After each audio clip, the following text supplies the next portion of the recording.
3 years ago today, insurrectionists or patriots? It depends who you ask. But on one thing, this year's presidential contenders are agreed. Who returns to the White House is one of the biggest trials of American democracy since the country was born.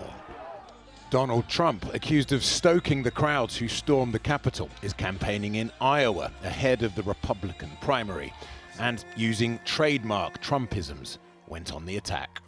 Our country's going to hell. You don't mind me using that horrible word, don't you?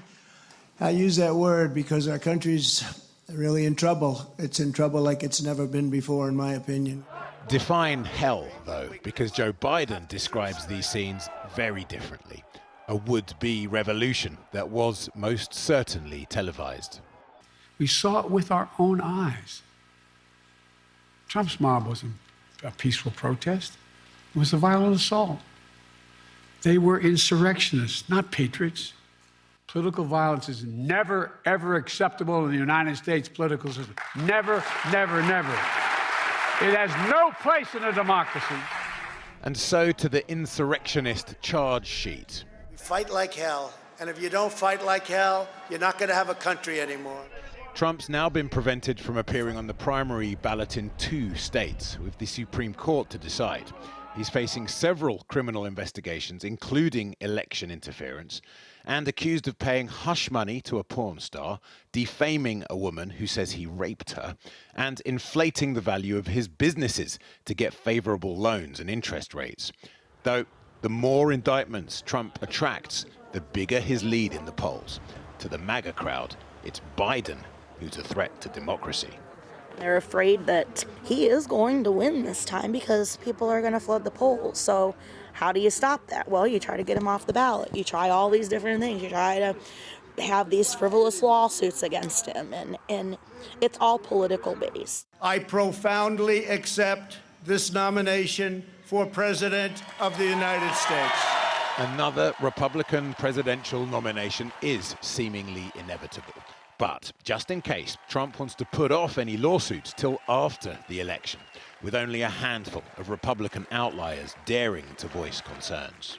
His efforts at delay are an attempt to suppress the evidence, to prevent the American people from seeing it before they go to the polls. President Trump or President Biden, 2024. Make no mistake, there will be fireworks.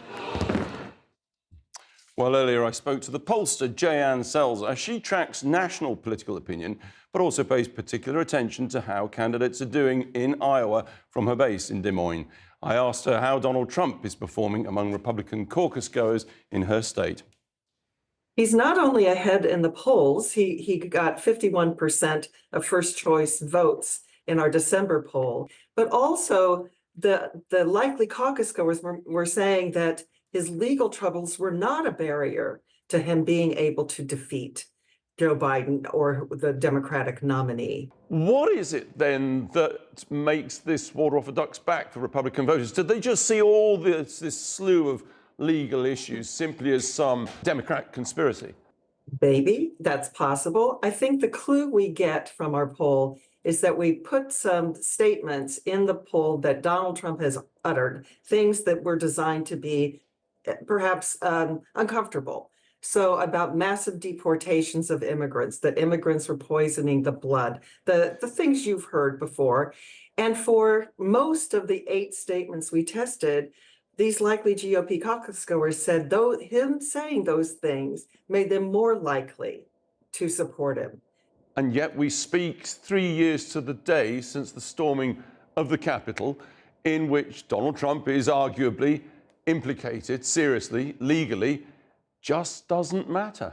I observed a focus group just the other day where people were finding ways to take Trump off the hook for that he wasn't really the one who started it. He wasn't the one that was really in the crowd. He did say, be peaceful. They have a lot of ways of separating him from that event.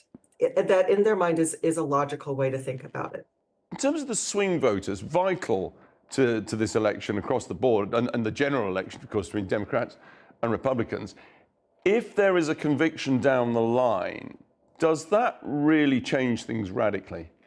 I would say, this is a speculation, but Of course. data-driven, that what we see in terms of the solid support for Trump, a conviction might only strengthen his hand. And I know that sounds counterintuitive, but we found that even after indictments came down, that Trump's standing increased. Right, let's blow this open to the big one, the general election. Joe Biden, he has managed to support Ukraine with global support without starting a third world war. The US economy is in pretty good shape. America's just passed most far-reaching environmental laws in its history, and yet he's not cutting through with people, is he? Particularly younger voters. I think that Joe Biden is an unpopular president. And so that shadow, that cloud hangs over everything. I think it's a matter of an overall displeasure with Joe Biden. His favorable numbers are low. His approval ratings are low. Therefore, everything that he might be doing is colored by that. Thanks very much indeed for your time, Anne. Appreciate it. My pleasure. Thank you.